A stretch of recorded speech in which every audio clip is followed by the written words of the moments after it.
আবু উমামা রাদিয়াল্লাহু আনহু আল্লাহ রাসূলকে একদিন বলছেন, মুরনি ইয়া রাসূলুল্লাহ বিআমালি, আল্লাহ রাসূল আমাকে একটা স্পেশাল আমলের কথা বলে দেন তো, একটা স্পেশাল আমলের কথা বলে দেন।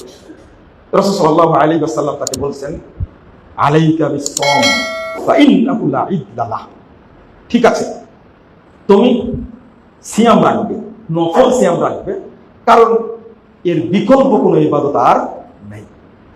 আবার বললেন, মুরনি বিআমালি ইয়া রাসূলুল্লাহ, আল্লাহ রাসূল তাহলে আরো কোনো আমল আছে স্পেশালি যেটা করতে হয়, ওই আমলের কথা বলেন।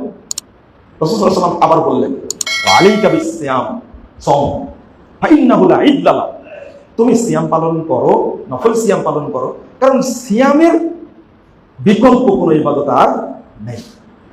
আবারও জিজ্ঞেস করলেন রাসূল, আচ্ছা ঠিক আছে বুঝলাম তো সিয়াম, মুরনি বিআমালি, এমন একটা আমলের কথা বলেন স্পেশাল, যে সব সিয়ামের সব ইবাদতের বদলা কি হবে এটা আল্লাহ জানাই দিয়েছেন। আপনি সালাত আদায় করলে কতটুকু নেকি পাবেন আল্লাহ বলে দিয়েছেন। আপনি হজ করলে কি পাবেন বলে দিয়েছেন, লাইসা লাহু জাযাa'un ইল্লা জান্নাহ, হজ্জের কোনো নেকি নাই, হজ্জের নেকি হলো জান্নাত, সরাসরি জান্নাত বলে দিয়েছেন। যাকাতের নেকি বলে দিয়েছেন, কত নেকি হবে সে।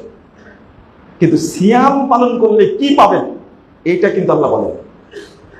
আল্লাহ বলছেন কি, ফা ইন্নাহু লি ওয়া আনা আজিজু বিহি, এটা আমার জন্যই করা হয় আর আমি এর প্রতিদান দান করব। সব আমলের নেকি দুই ফেরেশতা লেখেন, কিন্তু সিয়ামের নেকি কি হবে এটা ফেরেশতারা দেখতে পারবে না।